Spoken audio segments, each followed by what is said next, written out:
feel like it's been a minute, right? Yes. Been a long minute since we all been together. Weeks, right? Yeah.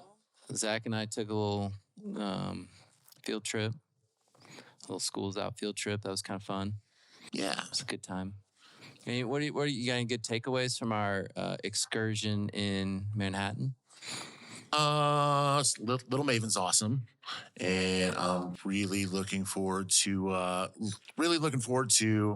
what Fly Fish Club is going to look like when they get open, which is why we were out. Yep. Dinner was great. I do have a little bit of a funny New York City story. Shout out to our server. Do you remember her name?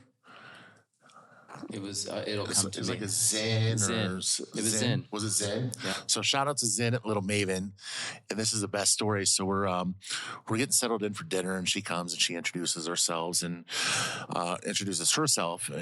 starts asking a couple questions about us, feeling us out a little bit, and asks if we were from around there. And I said, well, kind of. And she was like, oh yeah, and I was like, yeah, Indianapolis, Indiana. And she said, is that in Midtown? I thought it was awesome. New York's a big, big place. It is a big, big place. So shout out to Indianapolis, Indiana, Midtown, New York City. Nobody out there has any idea. And shout out to Zen at Little Maven. She was awesome. We had a great dinner. She paired my duck dish with a delicious French Bordeaux. So good job on that. But yeah, great stuff. We got to meet some old friends, met a couple of new friends. Maybe made a new enemy. Shout out to Crazy Town. Crazy Town. That's Crazy Town. So funny. That was good though, right? You did a little food tour as well. You did a bar tour. Yeah. So one of the things that it was perfect timing for me because we are in research and development for our new cocktail menu at Anthony's Chop House. And what a better place to be in New York City where there's probably at least 10 of the bars on the top 50 in the world list are in New York City. So I got to check out Dante. I got to check out Katana Kitten. I got to check out Employees Only, which is cool. I got to check one off the list. We got to do Danny Meyer's original location the first day for lunch, Union Square Cafe, which was awesome. Really cool. So it was good. That was a full circle moment for me because reading his book, like I don't think I've ever felt outside of you guys quite so seen in my journey here and the idea. And when he talked about hospitality and the guest needs and making sure that the staff is taken care of and happy as the number one priority, it helped me so much in this journey. So it was kind of cool sitting in that restaurant and just kind of getting to vibe in the hospitality there. And you really felt like, I don't know, I think it really came through with the staff that we had and the staff that we saw, that everybody was generally like pleasant and happy and happy to be doing their job and happy to be there. So, we were kind of there right at the beginning of the lunch rush, and we just had lunch. It wasn't like a big crazy experience or anything, but it was delicious, and just the vibe was really good in that spot. It really was, yeah. I had a fantastic burger, and the fly fish thing. Again, I'm super excited to see what that's going to become as well. That for me, I'm a big fan of blockchain and how a lot of that works and the capabilities of blockchain. And so to be able to be involved in a restaurant like Fly Fish, where my ownership on the blockchain will allow me to attend a private restaurant, or even better, lease out my membership by the month to a private restaurant. Really, really interesting. I'm excited to see how this goes. This is probably something we'll talk about once it's more of a legit thing and the restaurant is open. The restaurant's a handful of months away from being completed. I imagine, I know I don't have zero insider knowledge, but I imagine they'll have some sort of a opening event that we'll check out, and then going forward, it'll be fun to go attend the restaurant and then share our journey with leasing out our membership to the Fly Fish Club and and just learning more about how that can work and how interacting with the blockchain and a restaurant environment works. It'll be super cool. I wonder if we can get in Chef Capon or Chef Connors or Gary's ear and see if we can maybe film our experience, get a little bit of a press credential to come in and talk about, kind of show what we do, but kind of show what they're doing and how cool it is. It's been really interesting to me coming back from that experience and talking about this being a little bit of a preview for Fly Fish Club, and to be able to talk about how that NFT works, because I think a lot of people have the misconception that NFTs are just like a 20,000 digital monkey you can show people on your phone. And I think the technology in 10 years, when we look back at it and it's a ledger of ownership of things, essentially, I think that's where it gets really important. So for me, seeing all of these NFT projects come and die, and I just thought there's a couple of crazy art projects that have kind of hit back this week. But to see a technology directly in my industry and to kind of see how that works and how cool it can be for people that own the NFT. It's helped the restaurant get themselves funded. I don't know. I think this is kind of the first thing where I looked at it and I was like, oh, this is important, at least for me anyway. I couldn't agree more. And I'm looking at these things as a membership more than, a digital collectible. And I think that's the key when you're analyzing some of these projects. Is it going to be worthwhile to have a membership to this? I'm super interested and probably have mentioned this before, but, Rilo and I and our good friend Mason are all working on a project for Sit With Me that will give folks that believe in the idea membership. And yeah, we're going to feature some cool artists and have a collectible piece of it that you'll be able to hold in the wallet. But it's like you were saying, Zach, the key for me in this is the blockchain technology and to see who was there from the jump that supported you and being able to reward those people in perpetuity. Like, no, I want to know. And of course, these things get sold and bought and things like that. But I'd love to know who was down and who was supporting me and be able to track them in 10 years when, Sit With Me is at the top of its game. And that'll be cool. We'll find ways to acknowledge those folks in the app as a holder, as an owner, and we'll watch it grow. It'll be super super cool. I've had this idea a bunch, and it might be an interesting idea. I've pitched friends of mine that own coffee shops. What if they bought some sort of a collectible that got them free coffee? Coffee for life, coffee for a year, whatever it is. You can set the terms, whatever you want, but set the price and the terms, and that person just gets free coffee and they've paid a flat fee up ahead. I always think that's a really interesting way to do, things like this in the restaurant industry. This is completely off base and kind of off of some of what we're talking about, but some big corporations are already doing that. Applebee's has an infinite date night card that you can buy that you're going to have to get online to check it out because I don't have enough details about it, but you paid a certain fee.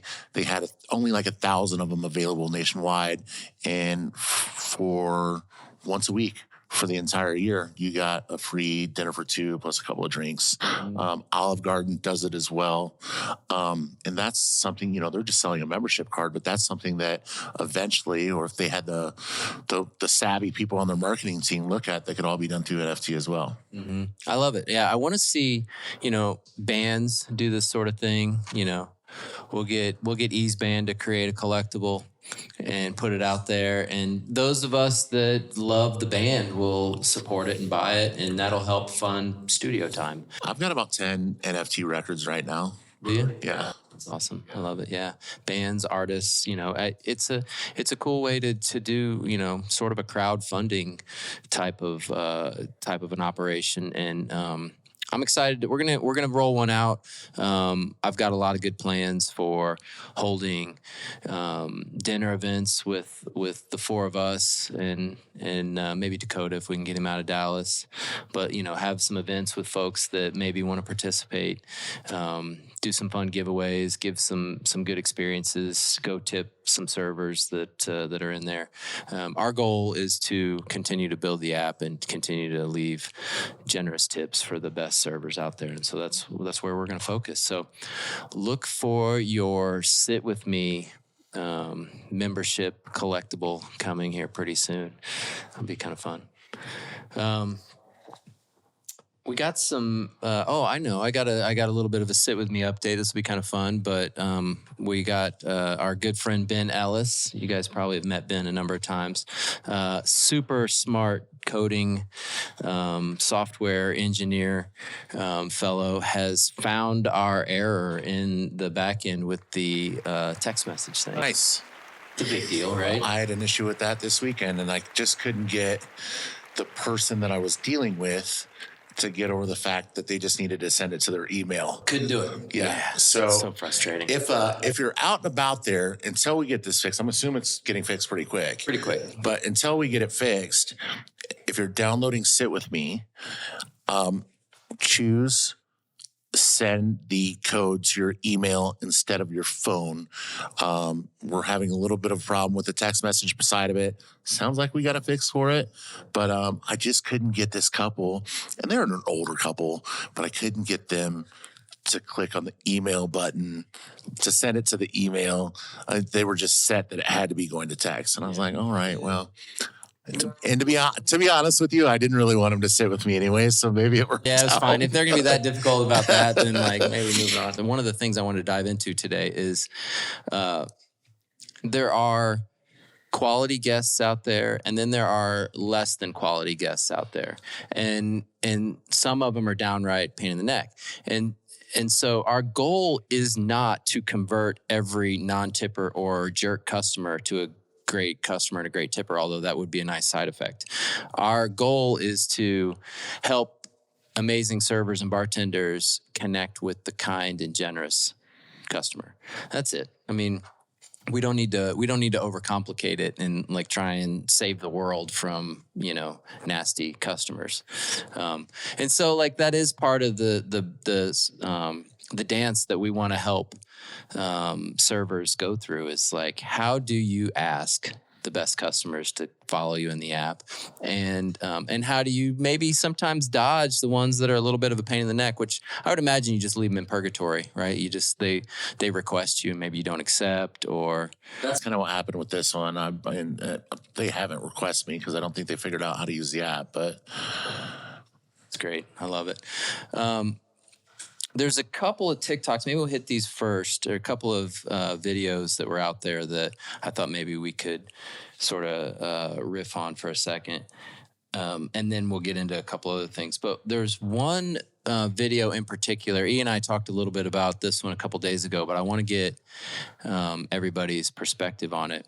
There was a video where we were talking about, I'm not going to be able to pull it up right off the top of my head here, but there was a video where we were talking about the livable wage conversation.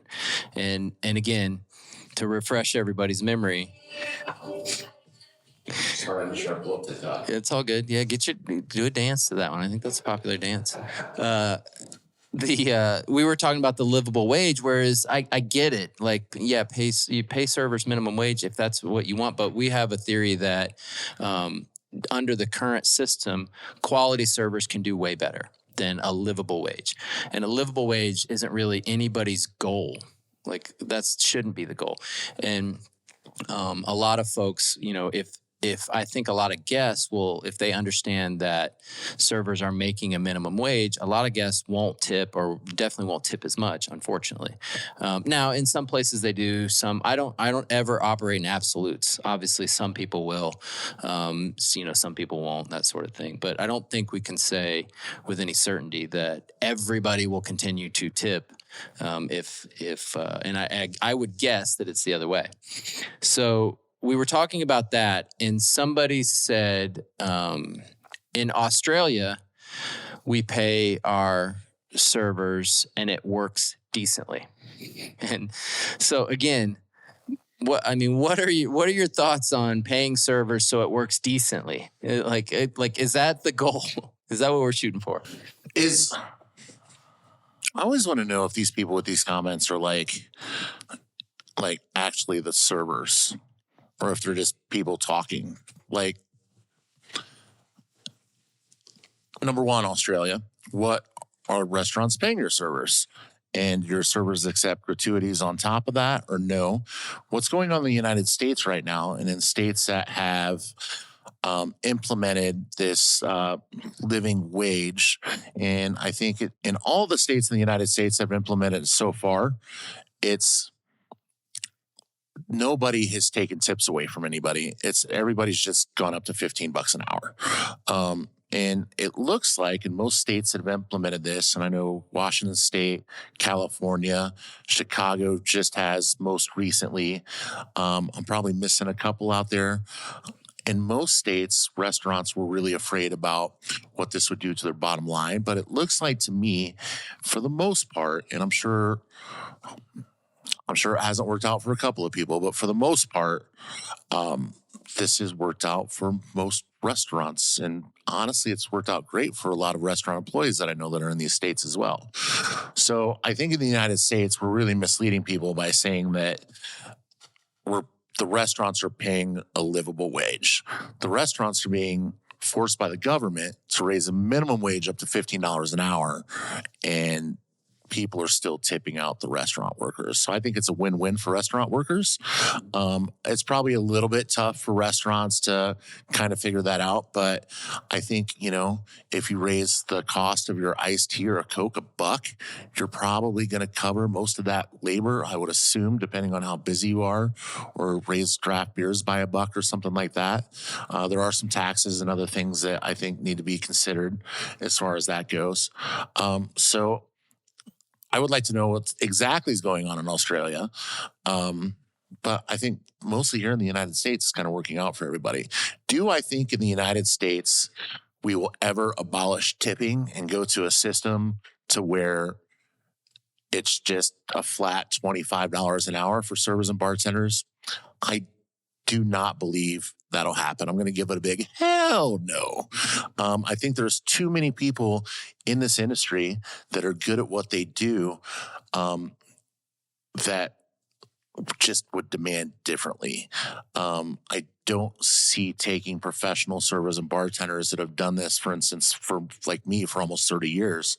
I don't see even at $30 an hour, I'm taking probably an average of half a 50% pay cut of what I typically make. So at this point in the United States, and I know you guys are tired of having the barista or the guy at the sandwich shop It's a different problem. turn the thing around. Well, that's where it all stems from. That's where people are pissed off, is because everybody's asking for it now. But they aren't asking. I mean, you can completely move on. It's just a suggested thing on the thing. And because I'm in the service industry, I'm more prone to throw somebody a couple bucks than I'm not to. And I think we need to make a mission where we go out and we actually talk to some people in these fast casual places about their expectations for tipping when they turn those things around. And I would guarantee most of them, we've had this conversation 100 times. I don't want to beat it to death. But I don't think the restaurant industry would exist like it does right now if the decision was made to make a broad sweep of restaurants being forced to pay their staff an hourly wage, their front of house staffs an hourly wage. I think the restaurant industry, you would see a lot more places that don't have servers and bartenders. You would see nice steakhouses where you walked up to the counter and you ordered your food and a food runner ran it out to you. I just don't believe, as the way the system works right now, that's possible in the United States. Exactly. Yeah. And, what we're doing at Sit With Me is, doesn't necessarily tie directly into that either way. For example, if the servers are making a $15 an hour, $20 an hour rate, do they still want the best and kindest guests coming and asking for them? Sure. if they're making $2.13 an hour, do they want the best and kindest guests coming and ask for them? Sure. If you're in a country in overseas where tipping is not a thing, even frowned upon, do you still want the best and kindest guests to come and ask for you? Absolutely. So what we're building at Sit With Me has less to do with tipping, although that is part of it here in the United States and definitely super necessary in a lot of the states, 36, 37 states out there. The rate is $2.13 an hour for most servers. So it's a big deal in the United States because a lot of these servers live off of their tips. But at the end of the day, our mission is to get the kindest and most generous guests that help enhance the experience for everybody coming back and asking for you specifically as a server. So the tipping part of it is just a byproduct of it. It really doesn't matter one way or the other. We would love it if they would raise the minimum wage and people continued to tip. I think our experience says that that's not necessarily how things would work out. But if you're a server and you have 40 guests that are really kind and generous that are in Sit With Me and following you and coming in and requesting you on a regular basis, I bet you kind of don't care that much. I'd rather take care of even if I was making $25 an hour, I'd rather have my community built to where I'm taking care of kind, empathetic people that I'm going to be able to have a great conversation with. It just makes your day better at work,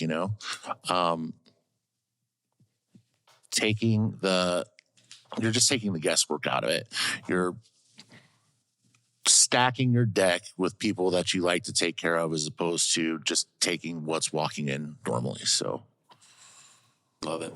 E, you ever been to Australia? I have not. No, I'd like to go sometime. Me too.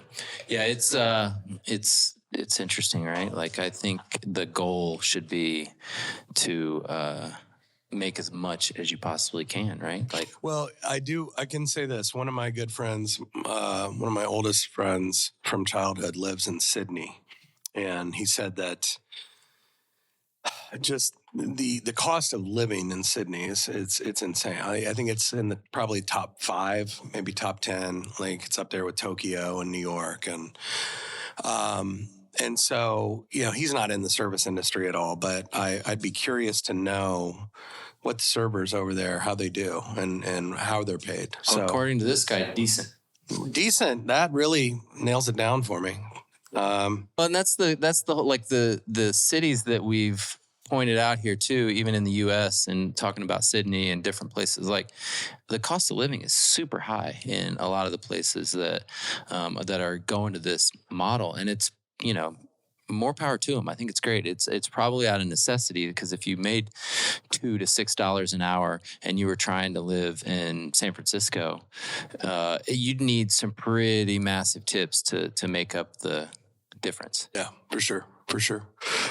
I just got on the Google machine, and the average server salary in Australia is $115,000 a year, or $59.22 an hour. What? USD? Entry, I'm not sure, but there's got to be some level of conversion there.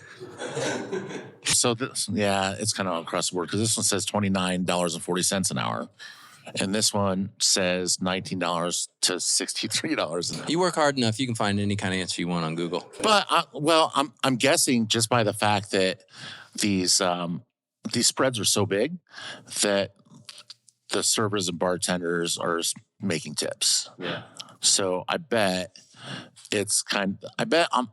Australia's adopted an hourly wage, and their servers and bartenders get tipped. I can't actually find the answer yet.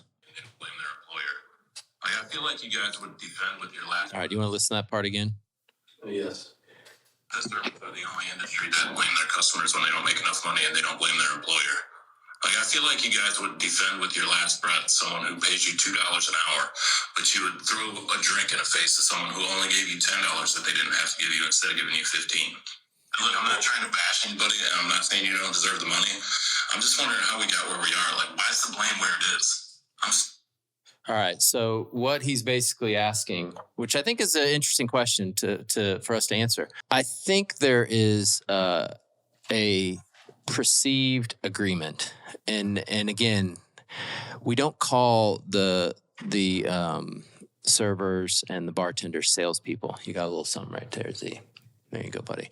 We don't call the servers and bartenders salespeople, but they really are. So imagine going to a car lot and buying a new car and just saying, I'm not going to pay the commission. Imagine, I was in sales. I sold legal technology. Imagine me working all the way through the deal, spending all those times doing all those meetings, hours and hours of projections and documentation and education and figuring it all out. And then we get down to the actual sale, and it's time to pay the bill. We've done the work. We've done whatever we need to do. And all of a sudden, the attorney that I sold it to said, yeah, we're going to pay all this, but we're not going to pay your 6% commission. We're going to hold that out. We don't want to pay that. So it's kind of there's everybody knows there's a commission for the salesperson in there.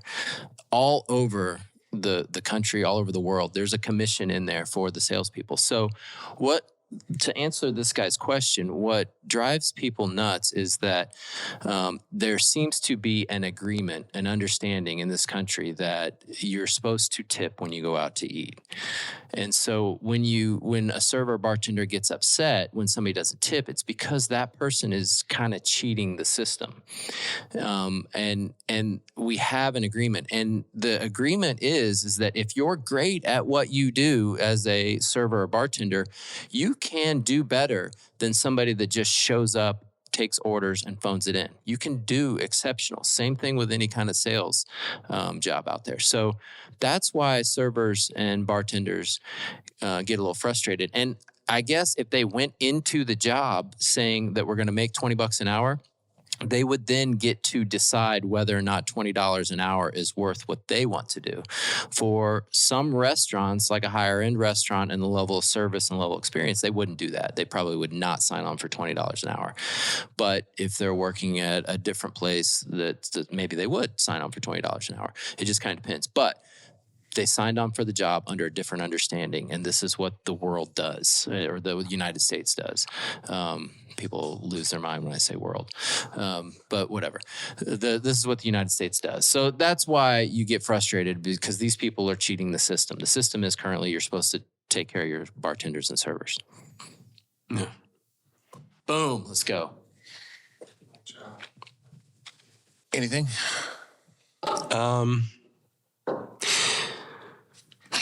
Yeah, I think we're just kind of, I think in some ways we keep revisiting this. But I think overall, actually, no, I'm just going to You don't have anything? this. Yeah.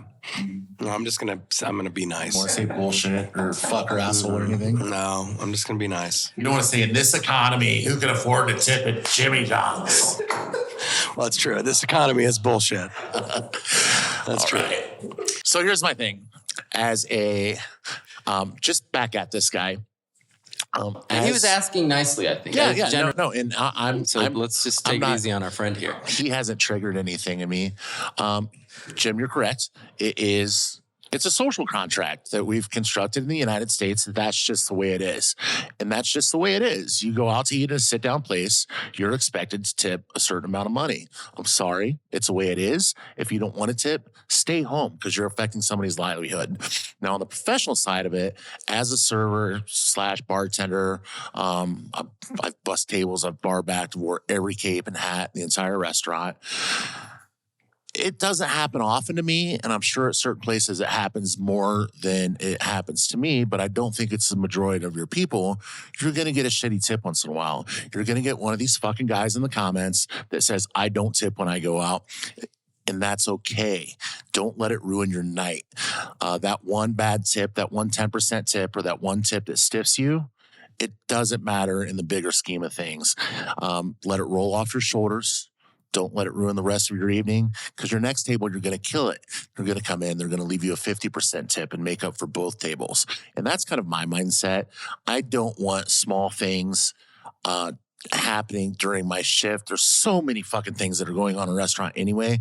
And what we do is fairly hard. You've got to be able to juggle and you've got to be able to spin a lot of plates on sticks. There's no room for me to let one little thing like that ruin my entire night. So just know that one bad tip, you're going to get 50 good tips. They're going to make up for that one bad tip. And that's my answer to that guy's question. Love it.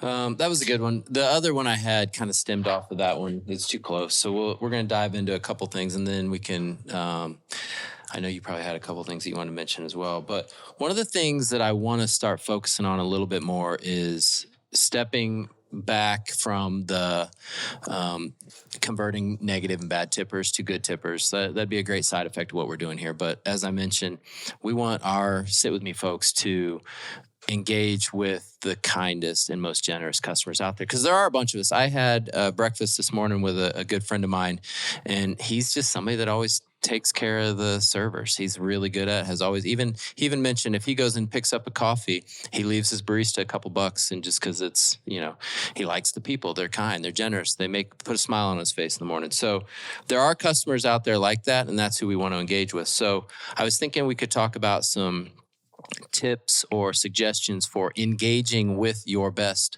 regulars on a regular basis, and how to further those friendships or further those relationships inside or even maybe to some degree outside of the restaurant.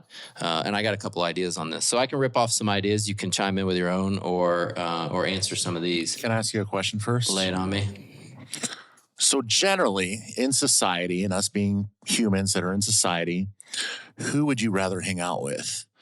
The guy that is a little bit more willing to throw the barista a couple of bucks, or the guy that says, nah, fuck that person. Like, they get paid $8 an hour and that's what they get paid. Like, who would you rather hang out with? Like, we're in the kindness business and we're in the hospitality business. My people are the people that are going to leave somebody a couple bucks. Like, if you're rude and you're mean to industry people, I don't even want you. You're not even in my world. You're not my universe. 100%. Yeah. You surround yourself with, people that keep a smile on your face and make life a little bit better. If you surround yourself with negative, pessimistic people, then you're not going to be super happy. Like, I've been out with friends at dinners before, and I kind of see what they've left as a tip.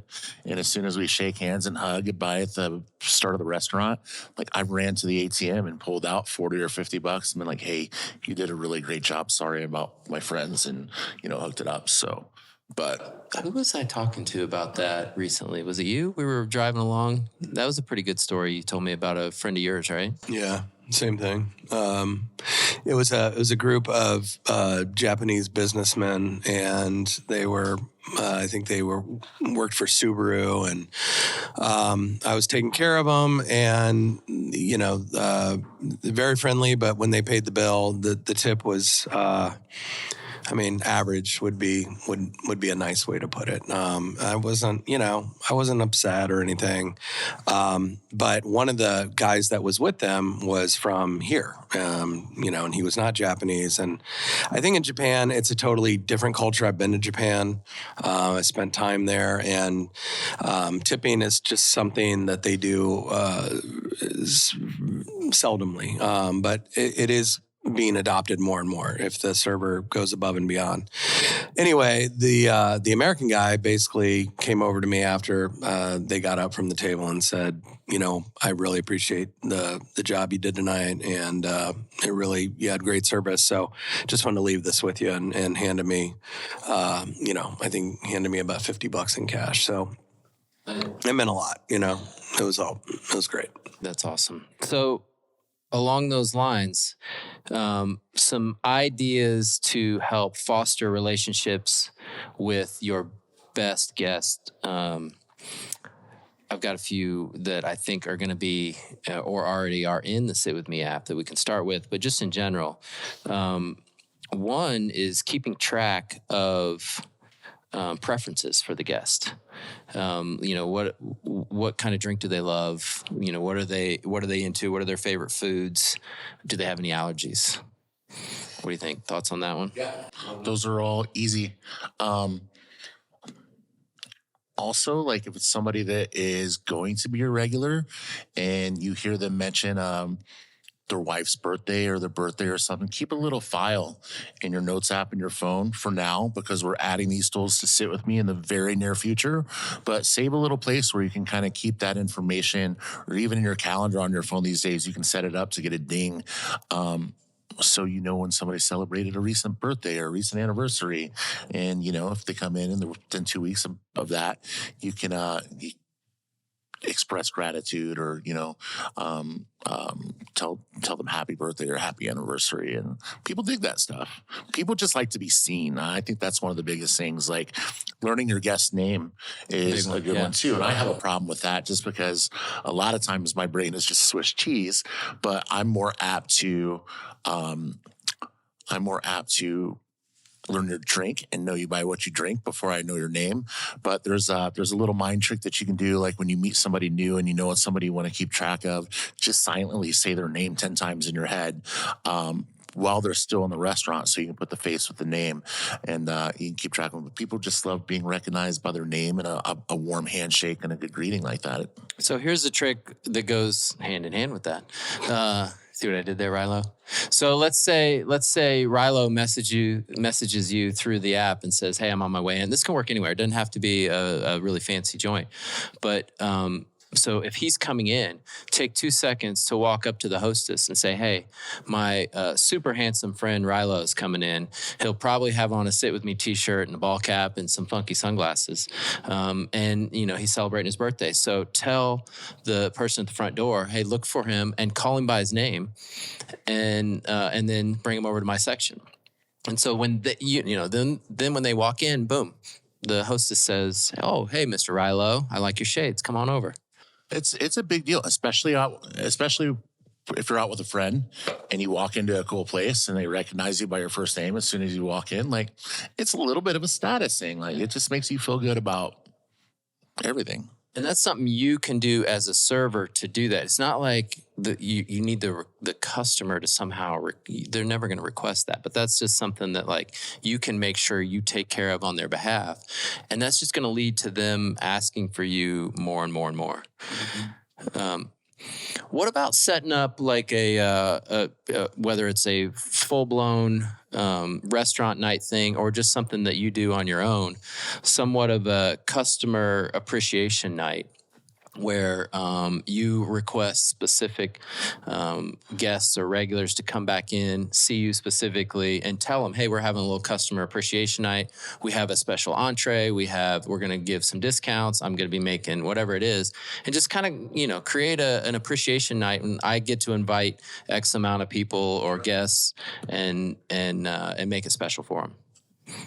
Yeah, I think that works great. And I think it fosters a little bit more of community in your restaurant and bar top as well, when you can get your regulars talking to each other. You can get your regulars friendly with each other. And especially for somebody that dines out by themselves, it's cool to know people that when you walk in the restaurant, it's cool to know other people. So makes it a little bit more social for you. That'd be kind of fun to get, like, you know, and you know these folks really well, but like kind of get groups together that you think would vibe. And then you're like, all right, I'm going to invite these 4 groups, 6 groups, and I'm going to try and get them to come in a little bit early, reserve the bar top, and be like, hey, I'm going to have, you know, a night where I have some of the best regulars coming in.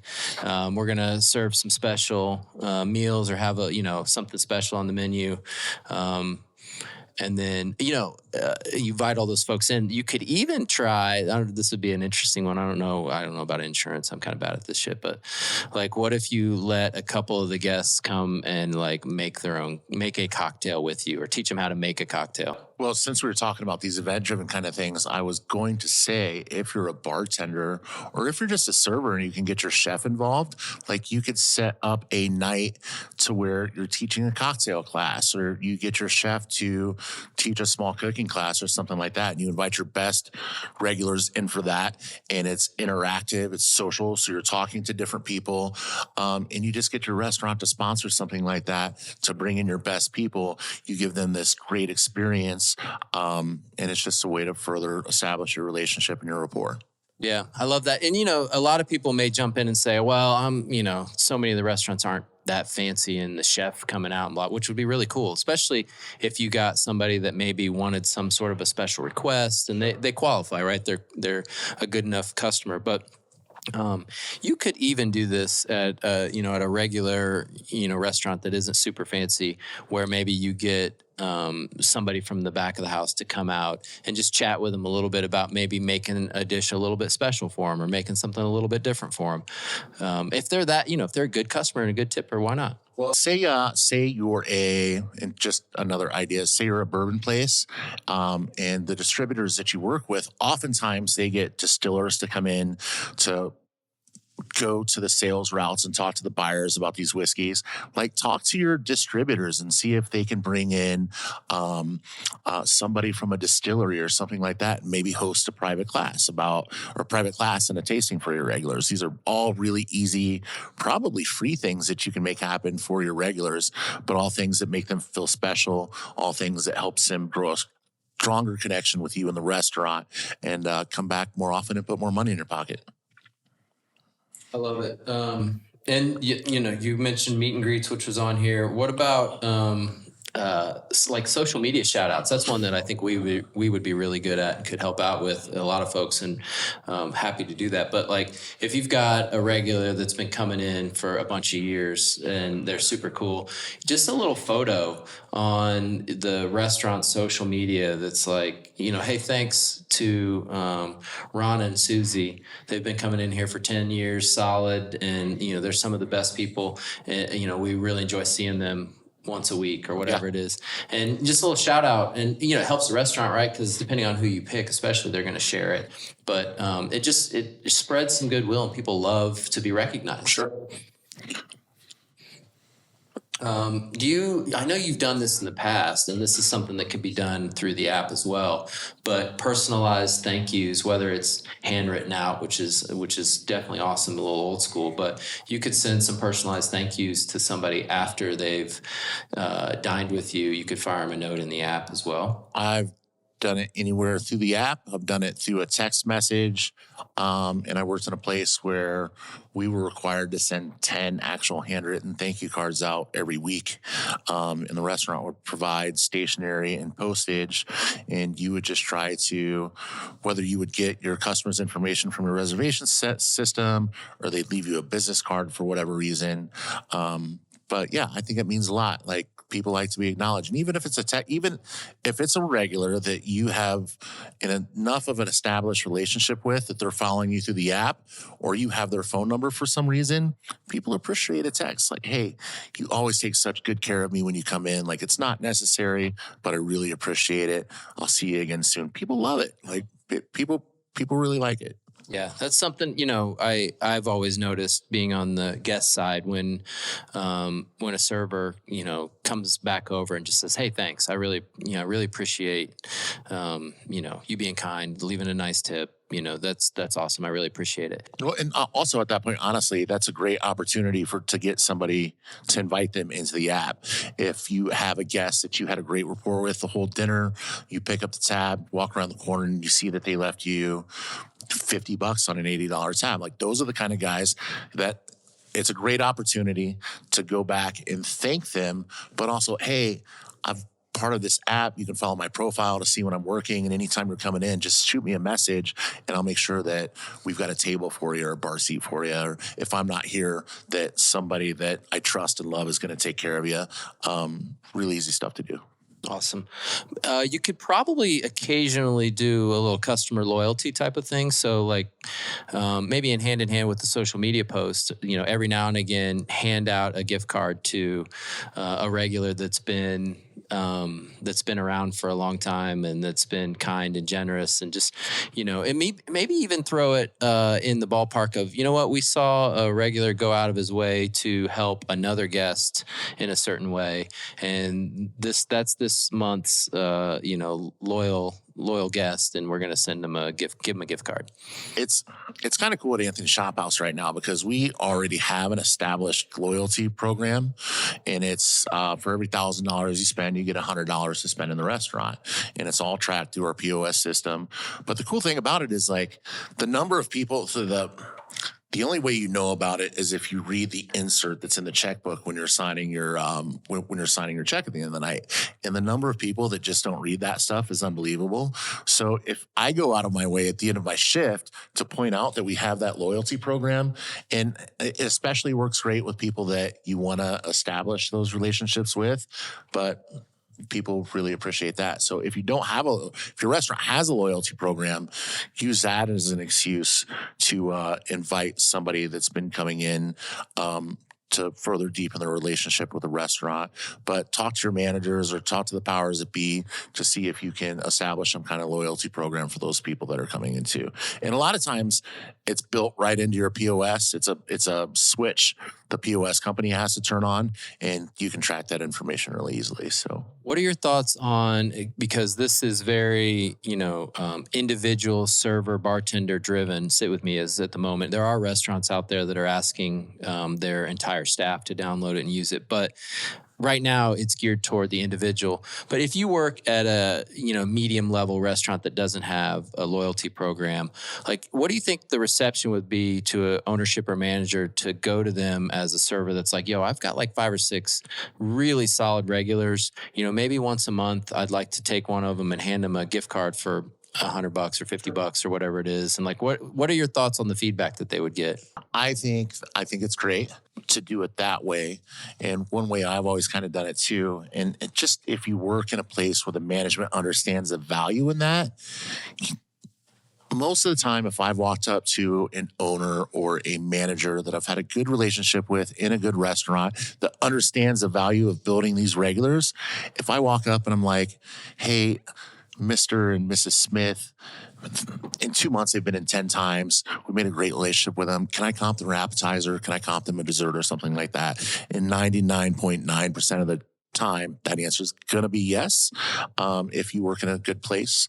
But I think that's one way to do it. But being able to pass out a card, I think would be great too. What about sharing like some insider tips about what's coming up in the restaurant or what's going on? Like, could you say to a loyal guest, like, hey, we're not supposed to really talk about this yet, but I know next week we're going to be rolling out a special on this particular food. Like, try and get in early because it's not going to last very long. Like, come up with something that's an insider. I'm always kind of talking about that stuff anyway, because I think it's a draw. I'm talking as a bartender, I'm talking about when allocated whiskeys are going to be released. So, hey, I know we're coming up on this month, and I know Heaven Hill is about to release such and such and such and such. So that's one that you can do. If your restaurant has a menu that changes seasonally, you can talk about seasonal menu changes or things like that. And it could even be a good idea if, like, just thinking about the preview that we had at Little Maven, it could even be a good idea that if you do have a restaurant that changes menus, maybe like set up a preview night for your regulars where they can come in the night before the menu actually changes, and they can do like a, some kind of dinner so they can see it before anybody else does. I think that would be cool. Sorry to get off the line there, but yeah, most definitely. That makes a ton of sense. And I think, these are all tips that if you put these into play as a server or bartender, you can find ways to engage with your better tippers and your kind customers. And I'm telling you, it doesn't matter where you're at. I went to this place called the Metro Diner this morning. E took me there a while back. I've been a huge fan of it. Candace over there is phenomenal. She's one of the sweetest ladies I've ever met in my life. Remembers me when I go in there. I've only been in there a few times, but like, if it's a great breakfast spot with the most unhealthy pancakes you'll ever eat. You mean the most delicious pancakes so you'll ever like eat? Cinnamon roll pancakes? Come on. But if I got a message through the app from Candace saying, yo, they're making some butterscotch pancakes next week on Wednesday, you better believe I'd be in there. best bet. I'm coming in there. That's awesome. You know what I mean?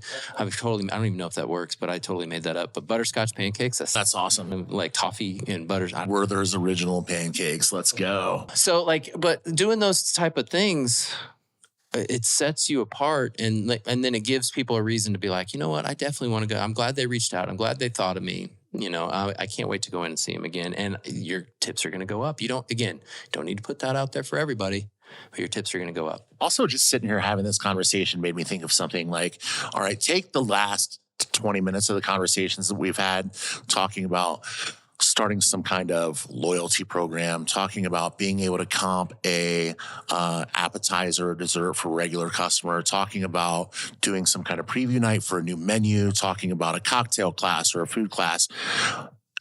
All the servers and bartenders out there, if you listen to these ideas, like maybe start taking some of this stuff to your management team.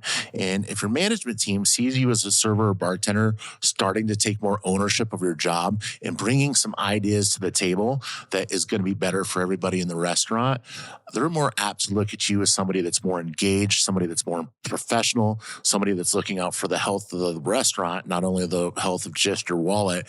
And you're more apt to start getting better shifts. You're more apt to, start getting a 5-table section instead of a 4-table section.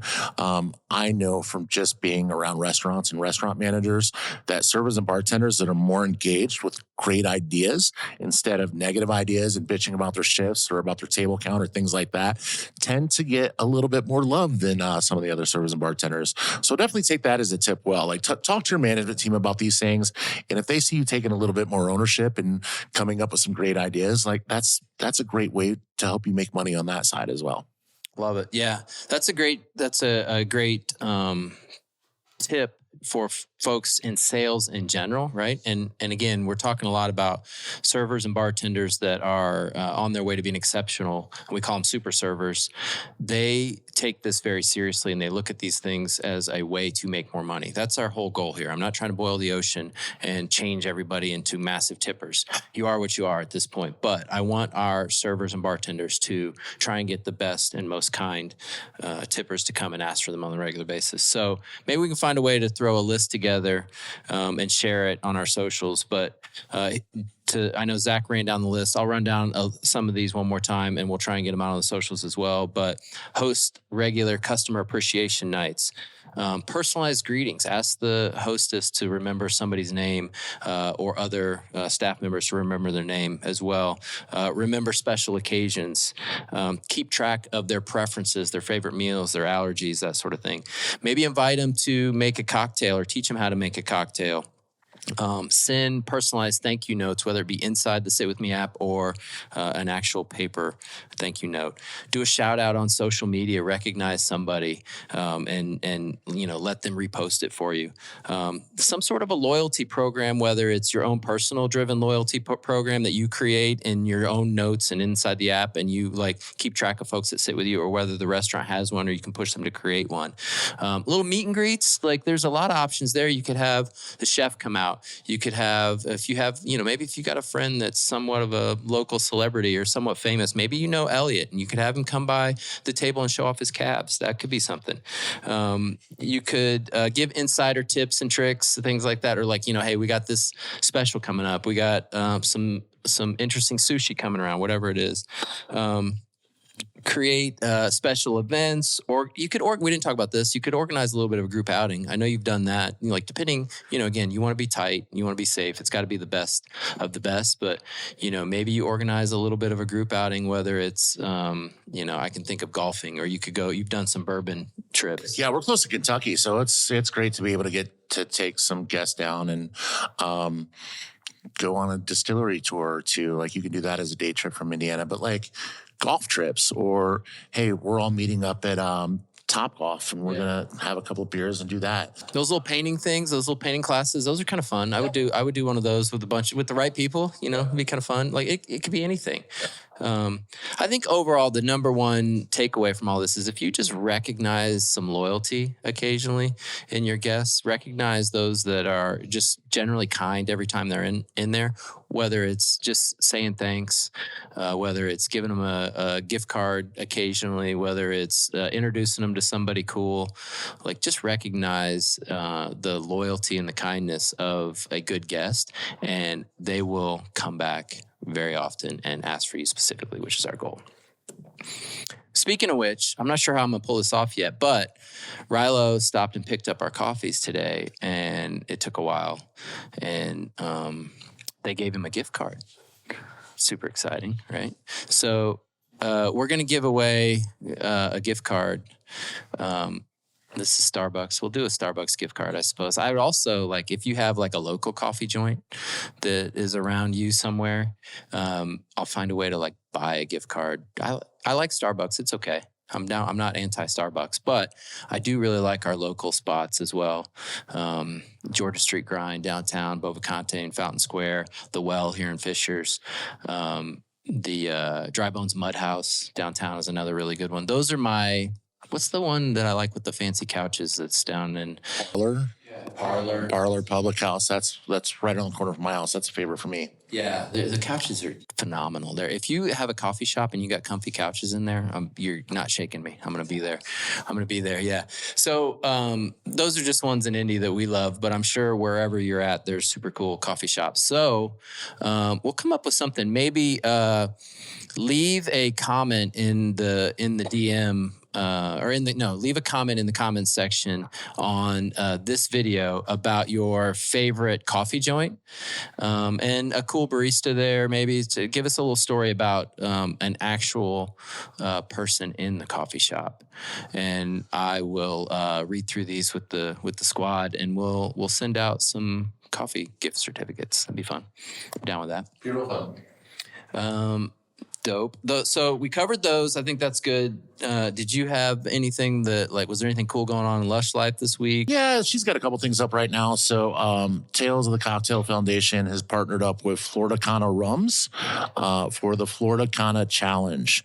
And it's a cocktail competition that you can jump on. It's FloridaCanaChallenge.com, FloridaCanaChallenge.com. I think that's kind of weird. I did that whole thing, but it is what it is. But the grand prize on that one is a trip to Nicaragua and $10,000. So check that out. The other thing I wanted to mention, if you can get a few days off in April, San Diego Bartenders Week is coming up. You can go to SanDiegoBartendersWeek.com, I believe, or just Google that.